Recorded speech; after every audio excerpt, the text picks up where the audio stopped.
Hello, it's the 4th of February 2016 and today I'm in my mother's office. You can see some of her artwork behind me and I'm recording in here because it's nice and sunny behind and hopefully you can hear some of the birds. You might also hear the dog barking, but hopefully he'll be quiet. He's sleeping at the moment. He might come say hello. His name's Chase and he's very sweet. He's 4.5 months old and lovely. I'm going to try and edit this less. I had feedback from everybody saying that they don't really mind non-edited floss tube videos. I am not sure how that's going to go. I always feel really awkward watching myself back, but we will see how it goes and yeah, get on with it. So today I have an FO to show you, a few whips, and I'm going to talk about my plans for a new to me rotation. And then I'm going to do some tags at the end. So I have a finished object. In my last video, which was last week, I showed you the koala that I bought in Australia.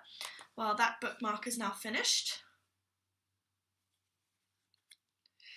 So I have a bit of interfacing inside and I ironed it onto the back of my stitching so that that was all secure.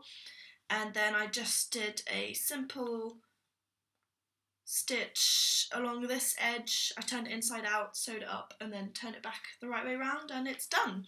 I'm not so sure how I feel about it. I think I want to put some tassels down here. The picture had it with, you know, when you take the horizontal threads from the Ada fabric out, and then it's kind of like, I don't know what this is, frondy. And I don't really like that. To be quite honest, I don't know if I'll ever use it as a bookmark anyway. I do read books, but I'm scared of getting the fabric dirty. It already has an amount of dirt on it. And I don't really like that. It feels like it was a waste. So I might at some point decide that I'm going to take all of the stitching out and frame it or do something else with it that just makes it feel like less of a destroyable object. I'm not the most elegant person, so maybe something that can't get damaged is a good thing. With my works in progress, I showed you what I'd been working on last time, and I've had a fair amount of progress, but I just wanted to talk about my plans to start a rotation. I didn't know about rotations until I started watching CAROLYN MAZZEO'S videos last year sometime. I can't remember when I started watching them, but she specifically is who got me really into cross stitch again, because I was looking for a way to do half crosses without warping my fabric, and I found her tutorial for Continental 10 stitch and it changed my life, because then I found out about floss tube, and I'm a knitting blogger and I'm on Ravelry, which is the knitting social media thing, but I never knew about floss tube and the community of stitchiness that exists, and it's amazing, by the way. So I'm going to try out a rotation. I have 3 projects that I really want to get done. The first is my leopard, which I showed you last week. The second is my bunny moon sampler that I also showed you last week, and then the third is the map of Australia that I showed you the kit where I got the linen and all the floss for in my first floss tube video. And I want to get started on that and have that as a project that will probably last me another 3 years, so it'll become my leopard.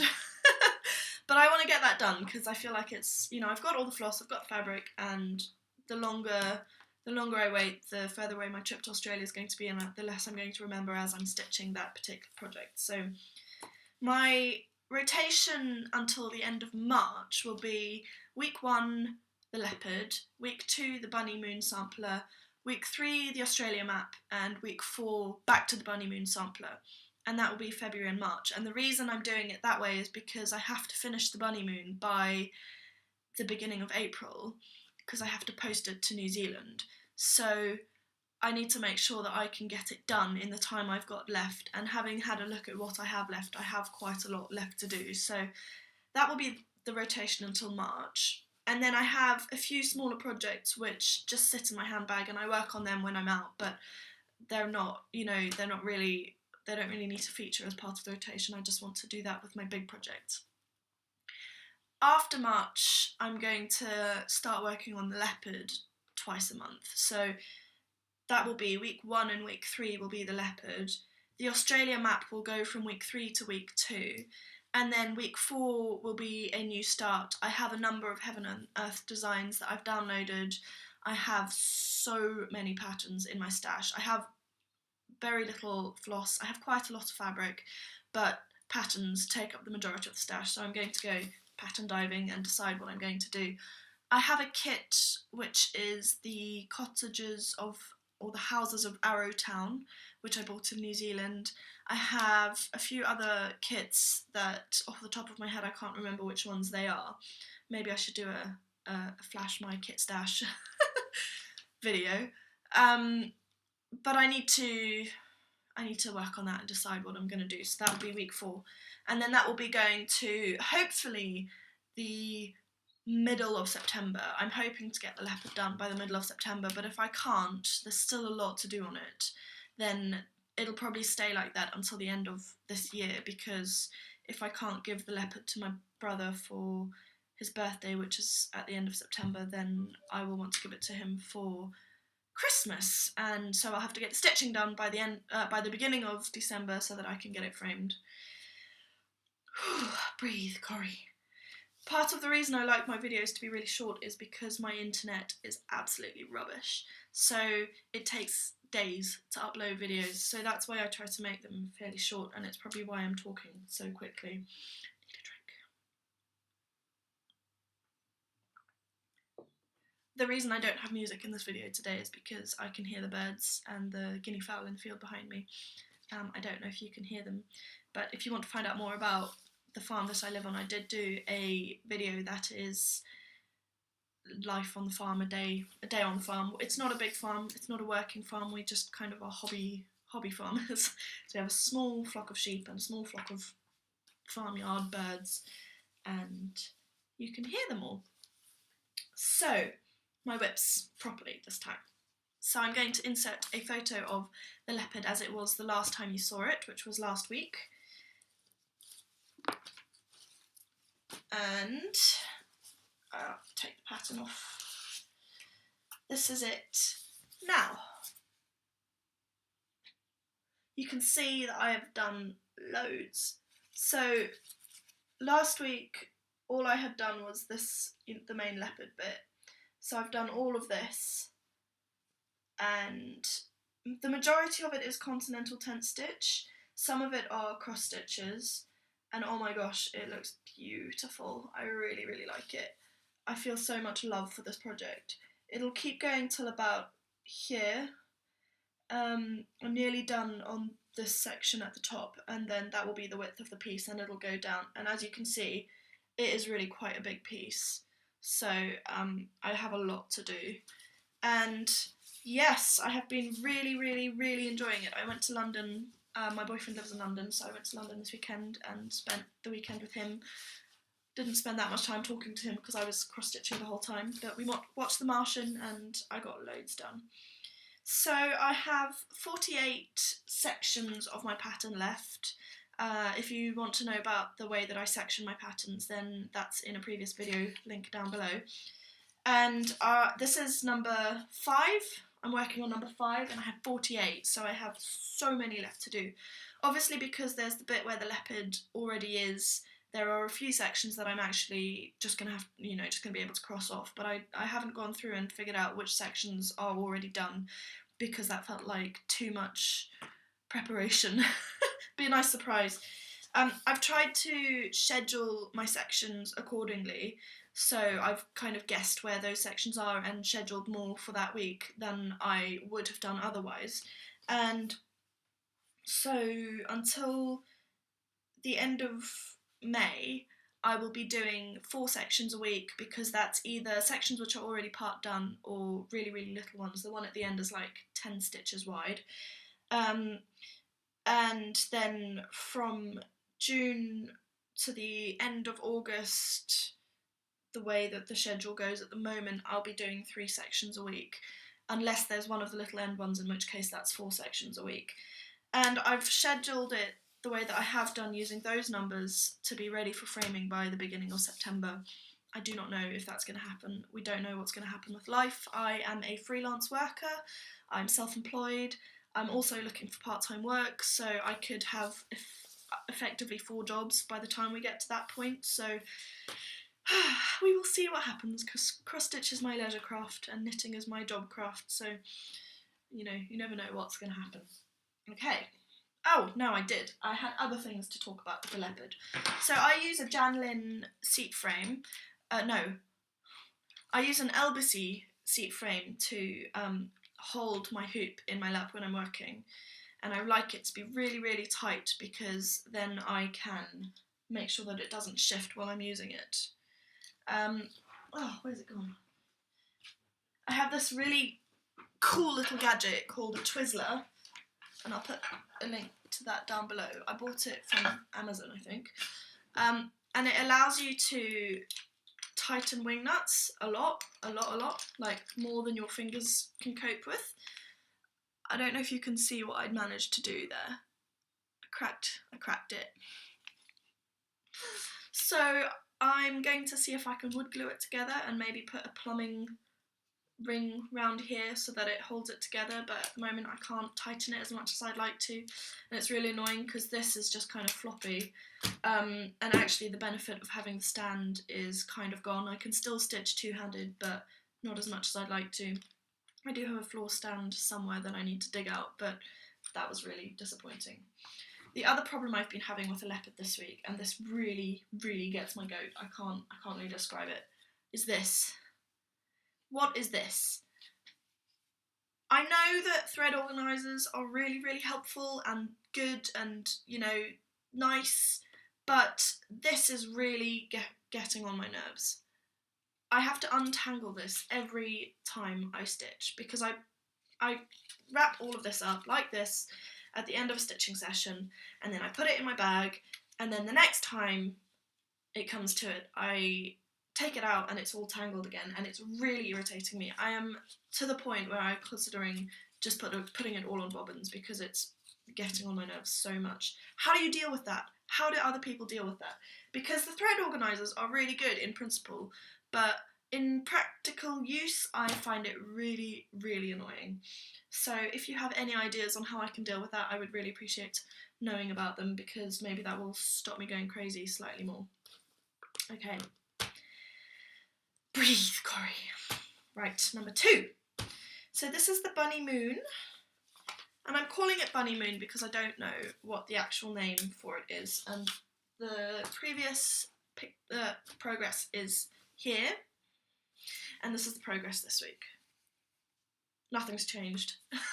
I've been so obsessed with my leopard that I just haven't been able to pick this one up again, so nothing to report there. Let me see if I have any notes. Oh yes, so this needs to be in New Zealand by the end of April, and I'm not sure how I'm going to finish it.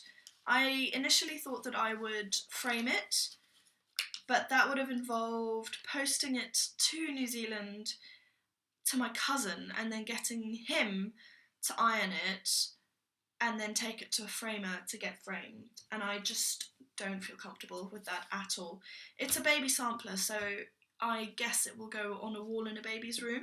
I'd like to think it will be an heirloom, so I'd quite like it to last, you know, the lifetime of the kid. He will be 1 in April, so that's what, 80 odd years that it needs to be okay, if not more. Come on, I'm shooting for heirloom, like proper family heirloom status here. So I feel like if I frame it, then it'll be well protected, but I can't post it like that. If I make it into a wall hanging or something, will it stand up to the test of time? Should I give the parents the choice of what they want to do, even though that could be quite expensive for them, and offer to pay for whatever they decide? They're not particularly crafty, so if they decided they wanted to do something and didn't have the know-how, that would put a bit of a backward motion on the project, because it would probably just sit in a cupboard until I next went to New Zealand. So Any ideas would be really appreciated, even if it's just bite the bullet and finish it in time and get it sent to a framer in New Zealand. You know, they're in Auckland, so they do have all that stuff really to hand. And am I just being lazy? Oh, I forgot to say, the Leopard is a Dimensions Gold Collection kit called Leopards Gaze, and I bought it in 2012. I can't find it for sale anywhere else, so I don't know if you can still get it, but if you are interested in doing it, you might find it on eBay or one of those other second-hand sites. I don't know if you can hear that the dog's on his way. The baby sampler is a Janlin bunny sampler. I don't know what the exact name for it is, and I can't find the kit anymore. I can only find a quilt kit for it where it's proper full-size quilt size, so I will put a link to that if I can find it, but otherwise that's what it's called and stick with that. I'm starting to wonder if it's actually Janlin or if it's Tobin or if they're both the same thing. I will look it up and put a link in the bottom. I'm not good at this whole not being able to edit thing. Stick with it, Corey. Okay, whip number 3 is my sheep. So I finished all the cross stitches and I need to do some back stitching around the frame and write the word sheep, and that will be him done. I finished up the bushes this week, and this one's also quite grubby. You can see, well, I can see, I don't know if you can see, the marks that have been left by the little hoop that I'm using. So I'm using one of these tiny hoops, which is just kind of rubbery, because it's easy to put in my handbag, and it's left marks. And the information on the pattern says that the fabric and the flossers are washable at 30 degrees Celsius, so hopefully I'll be able to get that out. Otherwise I'll just have to put up with it. And again, I'm not sure how to finish this. I thought I would frame it, but I'm getting really excited by the potential for not framing things. I really enjoyed the dinosaur wall hanging that I made that was in the previous video, and I really like CAROLYN MAZZEO'S cube finishes that she's doing with her cottage of the month. So I'm gonna have a play and see what I think. This pattern is from the Lynart Lifestyle collection, and it's a mini kit which is just sheep. Again, bought it years ago, can't find it anywhere online. So if I can find it whilst I'm waiting for this to publish, I'll put a link in the down below. Otherwise I'll put a link to the blog post that I wrote about it when I first bought it several years ago, and that might give you a bit more information. I have yet another question. This requires a French knot, and quite a lot of my other projects do, and normally I will take the project out of the hoop and do the French knot in my hand, because I find that that gives me better control over how the knot forms. Is there a way to do it while it's still in the hoop? Because I get really worried about handling my fabric in my hands. I'm not a grubby person, but I am quite clumsy and I tend to do things without thinking, so I have managed to get messy things on my fabric in the past. Any input appreciated. So that's it for my whips. I have a question. I wanted to do a needle book. If I look back at the sheep, you can see that I have a fun little collection of needles going on the end of him, because I will finish up a kit and then the needle will normally go on my bedside table or somewhere in my room, and then I'll find it, and generally this guy is the only cross stitch that I have lying around, so the needles get stuck into him, and I'm starting to wonder what to do with them. So if you have any recommendations for needle book patterns, I would appreciate that. Becca on Stitch Mania recommended the Primitive Hair Queen Bee needle case, which is coming out soon. I'm not entirely sure, I think it's in a couple of weeks.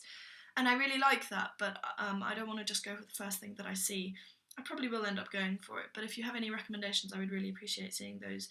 I tend to like animals and nature, I like bright things, so any suggestions are welcomed.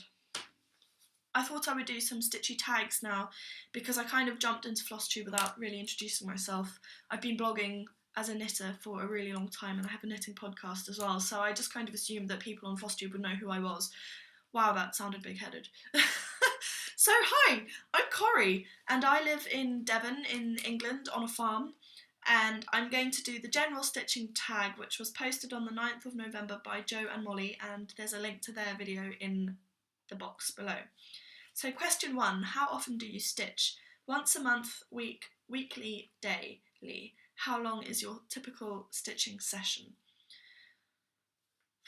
I stitch probably, if not every day, then 5 out of 7 days in the week. Stitching is my relaxation hobby. I do a lot of knitting, but that's work. I still do a lot of knitting for pleasure. I'm doing a Doctor Who scarf for my boyfriend at the moment, but sometimes I've been knitting all afternoon, and I've been designing, and I've been fighting with my brain, and I just need a break from it. So stitching is my craft away from crafting. And I have been stitching daily for probably about two years. I got really massively back into it when I watched CAROLYN MAZZEO'S video, and I was trying to find help with the Leopard. And before then, I hadn't stitched for years. I would occasionally pick up a piece of cross stitch, and then that was kind of it for a few weeks, and then pick up a little one, do 5 more stitches, put it down again. But since discovering FlossTube, like so many other people, I imagine, it has become much more of an obsession. And I'm starting to really think about doing floss clubs and fabric clubs, and I have so much white Ada fabric that I'm going to have a go at hand dyeing it myself. I do a lot of natural dyeing of yarn, so I'm going to see if that works with the floss, with the fabric. And ooh, maybe I should dye floss as well. Watch this space. But yeah, so I'm stitching daily, pretty much. What was the longest time in one session you have ever stitched for? I found the Leopard after it had been packed in a box for 2 years in May last year, and it was a weekend and I had nothing to do. John was away, John's my boyfriend, so I sat down at 8 a.m. I ate one meal the entire day. I was watching the entire back catalogue of CAROLYN MAZZEO'S videos, and then I started watching a few other people's as well once I'd finished all of hers, and before I knew it, it was 3 o'clock the next morning. So that's what, 18 hours of stitching? I don't recommend it. Is it 18? Maybe 19. I can't do maths. My hand was really sore, and actually I've been thinking about doing a video about RSI because I have quite bad RSI from knitting, and I thought that stitching was a way to give my hands a break from that, and now it turns out I've been doing so much stitching that my hands are funny as well. So that 19-hour marathon was, oh my goodness, I will never do anything like that again. I couldn't see properly by the end of it. My eyes aren't great anyway, and by the end there were like 4 stitches where there was only supposed to be 1. My eyes were that messed up, so never again. My general stitching session is roughly, I was supposed to answer this on the last question, probably about 2 hours at most, half an hour typically. That's generally how much time I can kind of snatch to myself. Depends on how obsessive I am. Like this weekend I stitched non-stop for about 5 hours, and again had problems with my hand, but it's because John and I were watching movies and just chilling, so that was really, a bit overboard. Okay, number 3, show your favourite needle minder. I only have 2 needle minders, so you will have seen them both already, and I've made both of them myself. I don't have a lot of spare cash to do lots of different ordering of stuff on, and most of my money goes back into my business. So I made this one out of a button, and it says on it Earth, and it has a picture of a bunny and music and ecology, which is why I chose that particular button, because I really like bunnies, I really like music, and I really like nature, so that's a nice one. And the magnet that I used was just one that I found in my stash. I did quite a lot of stuff with magnets, making fridge magnets out of knitting for commissions a few years ago. So that was a spare that I had. Then I went completely overboard and I bought some proper magnets and I made this guy out of a button. So it was one of those,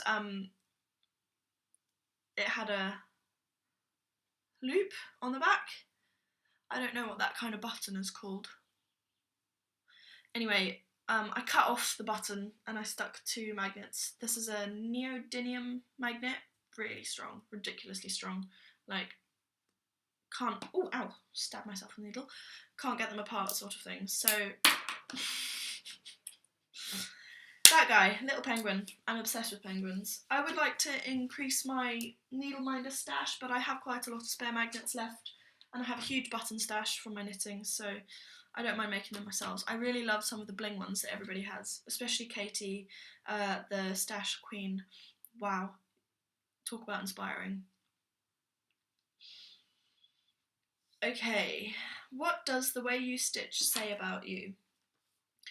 Probably always starts with good intentions. I always start a project railroading and doing all of the best practice things that you're supposed to do, and by the end I'm just like really obsessed with just finishing a project. So if I have a section left in a project that could take 6 hours, I'll just sit down and finish it because I want to get that project over and I forget all about best practice. That probably says quite a lot with for my life. I start out everything with best intentions and then just get it done in whatever way possible in as quickly as possible so I can get on to the next thing. I have quite a short attention span, so I like getting on with stuff. I think that's the best way to put it. Is there one piece you stitched that didn't turn out the way you had wanted it to?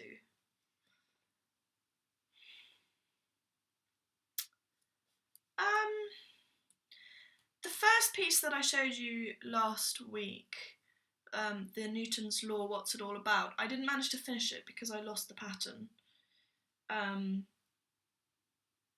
But I guess because it was my first piece, all bets are kind of off with that. I stitched a parrot for my lovely friend Janet. I will insert a picture of that here. And I didn't have all the colours of floss that I wanted, but I was doing it on a deadline, so I didn't have time to order the correct floss, and the colours were probably not as nice as I wanted them to be.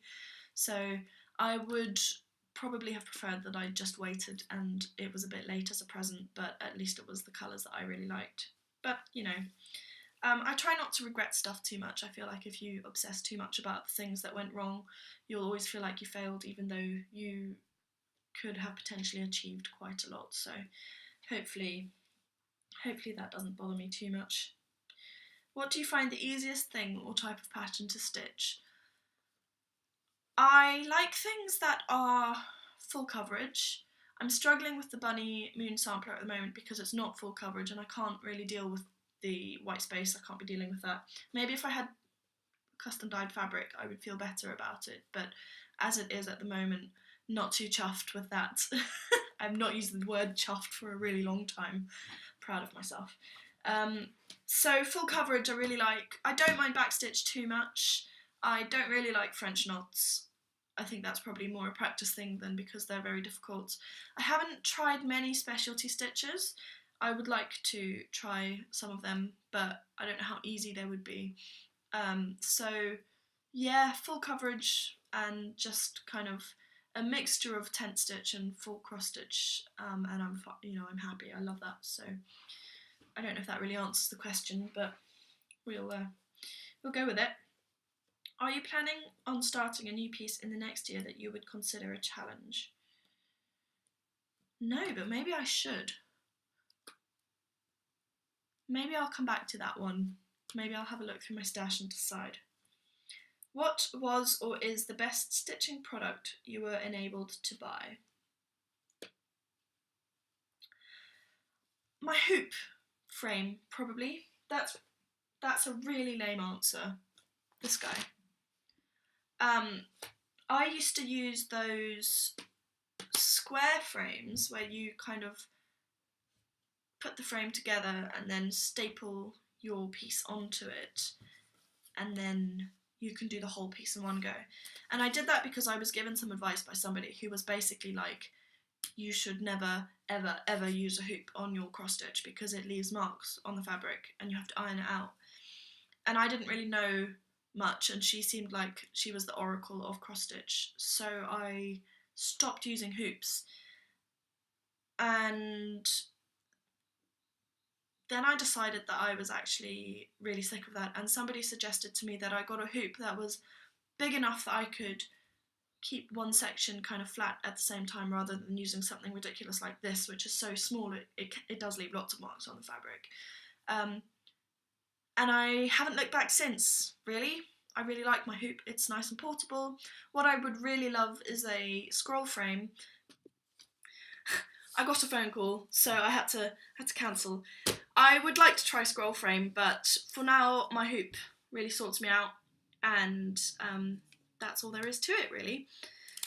The dog is growling. I don't know if you can hear him, but I think that's a good enough time as any to stop, and hopefully this will upload sometime this week and it won't be next week before you get to watch it.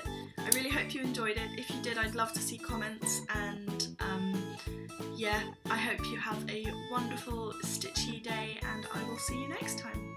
Bye!